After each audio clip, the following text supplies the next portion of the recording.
মাগো, ভগবানকে কেউ যদি পেতে চায়, আগেই তো বললাম ভগবান আমাদের কষ্ট ছাড়া কোনো কিছু দেয় না বাবা। জানেন, একদিন নারদ মুনি ভগবানকে বলছে, ও প্রভু, এই জগতে এই সংসারে আমার মনে হয় যা পাপাচার যা অত্যাচার বেড়ে গেছে, আর প্রকৃত ভক্ত বলে কাউকে দেখা যায় না। আর ভক্ত নেই তোমার, হারিয়ে গেছে সব ভক্ত। এত অত্যাচার, এত পাপাচার, আর কি তোমার ভক্ত আছে? আর তোমার ভক্ত নেই। ভগবান বলছে, নারদ কি বলছো তুমি? আমার ভক্ত নেই? যতদিন আমার ভক্ত থাকবে ততদিন এই পৃথিবী থাকবে, ততদিন আমি থাকবো। তুমি আমার ভক্ত দেখতে চাও তো? বেশ, চলো তোমাকে আজকে নিয়ে যাবে আমি মর্তধামে। নারদ বলছে, ও প্রভু, মর্তধামে নিয়ে যাবে? সেখানে কি যাব আমি মরতে? মানে নারদ জানে মর্তে পাপাচার অত্যাচার বেড়ে গেছে, সেখানে যাব কি মরতে? সেখানে গেলে তোমার ভক্ত দেখতে পাবো। ভগবান বলছে, নারদ চলো, তোমাকে আমি আজ ভক্ত দেখাবো, চলো তুমি আমার সাথে। ভগবান আর নারদ মুনি কি করলো? দুজনে ভিখারি সেজেছে মা। তারা তো আর আসল রূপ লয়ে আসবে না, দুজনে ভিখারি সেজেছে। এবার ভিখারি সেজে আসছে, মর্তে এসেছে। এই মর্তে এসে দেখতে পেল বিরাট এক বাড়ি, রাজপ্রাসাদের মতো, ধনী ব্যক্তি, হ্যাঁ, প্রচুর বড় লোক, খুব সুন্দর রাজপ্রাসাদের মতো বাড়ি। নারদ মুনি বলছে, আস্তে আস্তে, এত গল্প নয়, আস্তে আস্তে আস্তে। নারদ বলছে, ও প্রভু, প্রচণ্ড জলতৃষ্ণা পেয়েছে, জল খাবে? বেশ, চলো ওই বাড়িতে চলো, ওই বাড়িতে গেলেই আমাদেরকে জল দেবে। মানে যে রাজপ্রাসাদের মতো বাড়ি, যাদের প্রচুর বড় লোক, তাদের বাড়িতে যাচ্ছে মা। ভিখারি সেজে দুজন এসেছে, নারদ মুনি আর ভগবান। গিয়ে বলছে, কে রয়েছো বাড়িতে? কেউ আছো? এই যে কেউ আছো, একটু আমাদেরকে জল দেবে? সেই ঘর থেকে একজন বেরিয়ে এলো, দরজা খুলেছে। আর যেই না দরজা খুলেছে মা, অমনি দেখেছে কি দুজন ভিখারি। যেই না ভিখারি দেখেছে, দূর দূর করে বাড়ি থেকে বের করে দিলেন, চলে যান, বেরিয়ে যান। বের করে দিল। দেখবেন অনেক ব্যক্তি থাকে বাবা, কথাটা মিলিয়ে নেবেন। এ জগতে সংসারে আমাদের অনেক ব্যক্তি থাকে। দেখবেন বাড়িতে বিরাট ভোজ কাজের আয়োজন করে, আমাদের ওদিকে হয়, আপনাদের দিকে আমি জানি না। ভোজ কাজের আয়োজন করলে না, দেখবেন দু চারজন ভাট ভিখারি আপনা আপনি দৌড়ে এসে দাঁড়ায়। তাদেরকে কিন্তু আলাদা করে নেমন্তন্ন করতে হয় না, জানানোরও প্রয়োজন হয় না, ভাট ভিখারি এসে দাঁড়াবে। তা অনেক ব্যক্তি থাকে ওই হাজার হাজার মানুষের সেবা দিয়ে দেয় মা, কিন্তু ওই চারজন ভিখারি যে আসে না, তাদেরকে দূর দূর করে তাড়িয়ে দেয়। কিন্তু ওই যে হাজার হাজার মানুষের সেবা দিল, আর ওই চারজন ভিখারির সেবা দিতে পারলো না, তার সেবার ফল তো সব বিফলে গেল, এবং সে সেবা অপরাধীর অপরাধী হয়ে গেল। নিতাই গৌর হরি বল, হরি বল, হরি বল, হরি বল। কারণ আমরা তো জানি মা, এই সংসার জীবনে আমাদের, এই বাস্তব জীবনে এই ভুল আমরা কখনো করব না। কারণ অতিথি হচ্ছে আমাদের নারায়ণ স্বরূপ, আর নারায়ণ হচ্ছে আমাদের স্বয়ং ভগবান।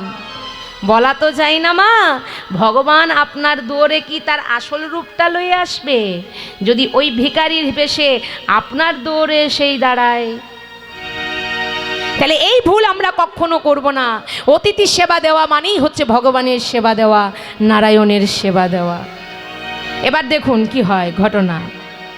দূর দূর করে তো তাড়িয়ে দিল তাদেরকে। এবার নারদ মুনি তখন বলছে, হলো তো প্রভু, আগেই বলেছিলাম ওই মর্তে আর তোমার ভক্ত কেউ নেই, একটু জল চাইলাম, আমাদের দূর দূর করে তাড়িয়ে দিল। ও প্রভু, এদেরকে তুমি কি অভিশাপ দেবে বলো তো? তাড়াতাড়ি করে এদেরকে অভিশাপ দাও। ভগবান বলছে, হ্যাঁ নারদ, দেব তো। কি অভিশাপ দেব জানো নারদ? এদেরকে অভিশাপ দিলাম, যা ধন দৌলত আছে, যা ঘর বাড়ি আছে, যা টাকা পয়সা আছে, আরো যেন তাদের দ্বিগুণ হয়ে যায়। নিতাই গৌর হরি বল, হরি বল, হরি বল, হরি বল। দ্বিগুণ হয়ে যাক। নারদ মুনি বলছে, ও প্রভু, এটা তোমার অভিশাপ না আশীর্বাদ? হ্যাঁ, এটা তোমার অভিশাপ হলো? আমাদেরকে জল দিল না, একটু দূর দূর করে তাড়িয়ে দিল, আর তুমি তাকে আশীর্বাদ দিলে যা ধন সম্পদ আছে আরো দ্বিগুণ হয়ে যাক। বলছে হ্যাঁ, ভগবানের বিচারটা দেখুন। বলছে নারদ চলো আরো এক জায়গা যাব। আসতে এবার ভগবান নারদকে নিয়ে আসছে, দেখুন আরো এক জায়গায়, এমন একটা ঘরে নিয়ে আসছে, মাটির দেওয়াল, পর্ণ কুটির। হ্যাঁ, সেই ঘরের মধ্যে কেউ থাকে না মা, শুধু একজন বৃদ্ধ মা, অনেক বয়স হয়ে গেছে, থর থর থর থর করে কাঁপছে। কেউ রয়েছো মা বাড়িতে? ও মা, কেউ আছো বাড়িতে?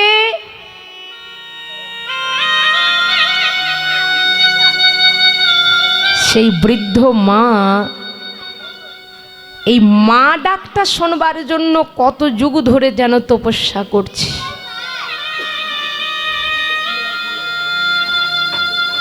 যেই না মা বলে ডেকেছে, আহা, সে বৃদ্ধ মা ওই লাঠি লয়ে কাঁপতে কাঁপতে কাঁপতে কাঁপতে এসে আমায় মা বলে ডাকলো, দরজা খুলেছে। কে বাবা তোমরা? আয় আয় আয় আয় বাবা আয়, আমার বাড়িতে আয়, তোরা আমায় মা বলে ডাকলি, আয় আয় আমার বাড়িতে আয়। ও মা, জানো আমরা অনেকটা পথ হেঁটে হেঁটে এসেছি, আমাদের প্রচণ্ড জল তৃষ্ণা পেয়েছে, মা একটু জল খাওয়াবে? সেই বৃদ্ধ মা বলছে, তোরা জল খাবি? বেশ বেশ বেশ, তোরা একটু বস, আমি তোদের জন্য জল নিয়ে আসছি, বস। সেই বৃদ্ধ মা কাঁপতে কাঁপতে কাঁপতে কাঁপতে তাদেরকে জল এনে জল সেবা করালেন। জল সেবা করেছে। সেই বৃদ্ধ মা কেঁদে কেঁদে বলছে, দেখ বাবা, আমার নিজের বলতে তো কেউ নেই, আমি একা।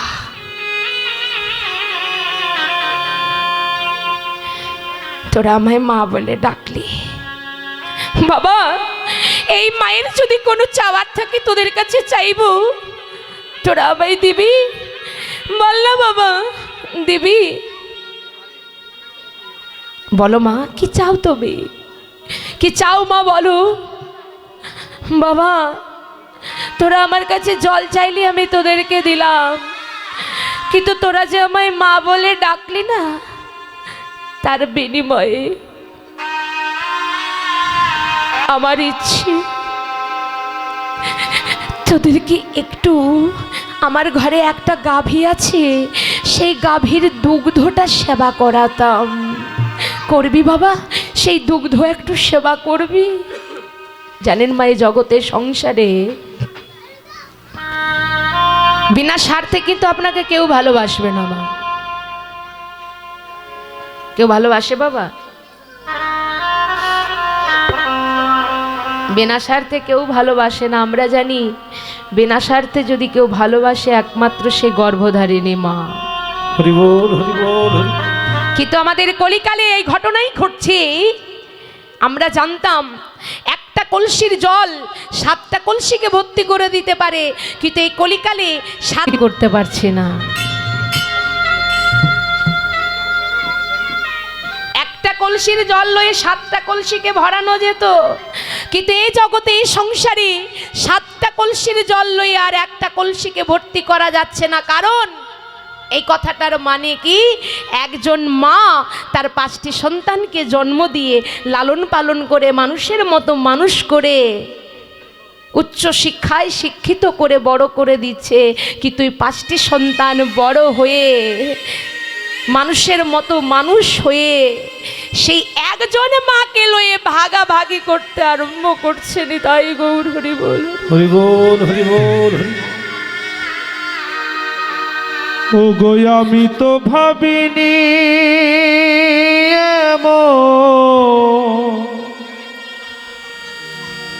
হবে আমার জীবনে,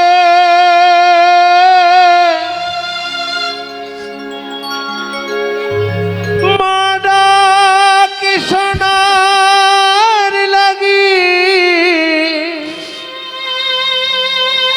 আমি এসেছিলাম এই ভুবনে, ও গো আমার মা,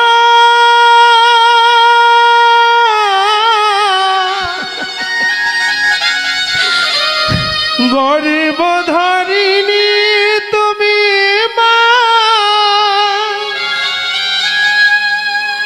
তোমার বুকের ব্যথা এই কলিতে কেউ আর বুঝে না। ওই একজন মাকে লয়ে ভাগাভাগি করতে আরম্ভ করে। 1 মাস থাকবে আমার কাছে, 1 মাস থাকবে তোর কাছে। আর ওই মা কত কষ্ট করে একটা সন্তানের জন্য, শুধু মা ডাক শুনবার জন্য 10 মাস 10 দিন গর্ভে ধারণ করে যায়। তাই সেই মা, বৃদ্ধ মা, তার তো কেউ নেই। তাদের কাছে সেই না মা ডাকটা শুনেছে, বাবা আমার বড় বাসনা রে, তোর যে আমায় মা বলে ডাকলি, ওরে আমার ঘরে একটা গাভী আছে, সেই গাভীর দুগ্ধ তোদেরকে পান করাতে চাই। খাবি বাবা, পান করবি? হ্যাঁ মা, নিশ্চয়ই করব। তুমি আমাদেরকে এত ভালোবাসা দিয়ে, প্রেম দিয়ে সেই দুগ্ধ সেবা করাবে, আর আমরা করব না মা? বেশ। সেই বৃদ্ধ মা কাঁপতে কাঁপতে গিয়ে নিজের হাতে সেই দুগ্ধ দহন করে এনে তাদেরকে সেবা করালেন। এবার ভগবানের বিচারটা দেখুন বাবা। নারদমুনি বলছি, ও প্রভু, প্রভু, এই মাকে তুমি কিছু দেবে না? এত কষ্ট করে আমাদেরকে সেবা দিল, দুগ্ধ সেবা করালো, তুমি কিছু দেবে না? ভগবান বলছে, হ্যাঁ দেব তো। ওই মাকে আশীর্বাদ করছি কি জানো? ওই মাকে আমি আশীর্বাদ করলাম, ওই মায়ের শেষ সম্বল ওই যে গাভীটুকু রয়েছে, এক্ষুনি যেন ওই গাভীটা মারা যায়। হৃদয় গৌর, হরি বল, হরি বল, হরি বল, হরি বল। প্রভু, প্রভু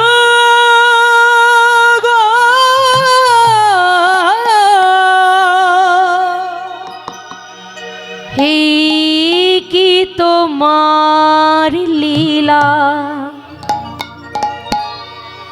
প্রভু গো, হে কি তোমার লীলা।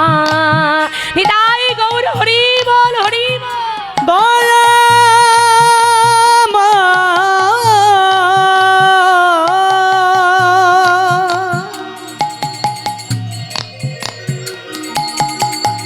এই কি তোমার লীলা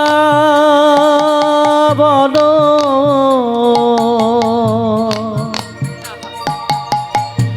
এই কি তোমার লীলা, হে কি তোমার লীলা, হে কি তোমার লীলা। বলো না প্রভু, দয়া বলো না। এই তুমি কি বলছো? হরি বল, হরি বল। এই কি তোমার লীলা বলো, এই কি তোমার বিচার, ও প্রভু, যে ডাকে তোমায় তারে কেন দাও চোখের জল। হৃদয় গৌর, হরি বল, হরি বল। যে ডাকে তোমায় তারে কেন দাও চোখের জল। এই কি তোমার বিচার প্রভু, এই কি তোমার বিচার।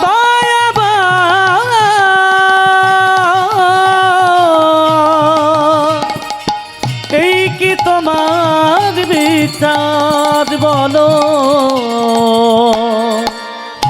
এই কি তোমার বিচার? এ তুমি কি করছো প্রভু? যাদের কাছে তুমি জল চাইলে তারা এত ধন দৌলতের মালিক, যাদের এত বড় বাড়ি, তারা আমাদেরকে দূর দূর করে তাড়িয়ে দিল, তাদেরকে তুমি আশীর্বাদ করলে যা আছে তাদের যেন আরো দ্বিগুণ হয়ে যায়। আর যে বৃদ্ধ মা এত কষ্ট করে আমাদেরকে দুগ্ধ সেবা দিল, তাকে তুমি আশীর্বাদ করছো, তার শেষ সম্বলটুকু যাকে লয়ে বেঁচে আছে সেই গাভীটা যেন মরে যায়। হ্যাঁ নারদ, বুঝতে পারছো না ভগবানের কেমন বিচার? যতক্ষণ না আপনি সব কিছু ছেড়ে দিয়ে ভগবানের চরণে গিয়ে চরণাশ্রিত হবেন, ততক্ষণ ভগবান আপনাকে কাছে টেনে নেবে না। নারদ জানো, ওই মায়ের তো কোনো কিছুই নেই, সব আমায় দিয়ে দিয়েছে, কিন্তু এতটুকু হলেও মায়া ওই গাভীটার মধ্যে ছিল। হরি বল, হরি বল। ওই যে মায়া থেকে গিয়েছিল গাভীর মধ্যে, তাই সেই মায়াটাকে ত্যাগ করানোর জন্য, যে মায়ার জন্য মা আমার কাছে আসতে পারছিল না, সেটাকে ত্যাগ করানোর জন্য আমি বললাম গাভীটা যেন মারা যায়। জয় গৌর হরি বল। যখনই গাভীটা মারা গেল, মায়ের তো আর কোনো কিছুই থাকলো না। যখনই মা আমার কাছে আসবে, তখনই মাকে আমি আমার কাছে করে নিয়ে নিতে পাবো। তাই গৌর হরি বল। হরি বল, হরি বল, হরি বল।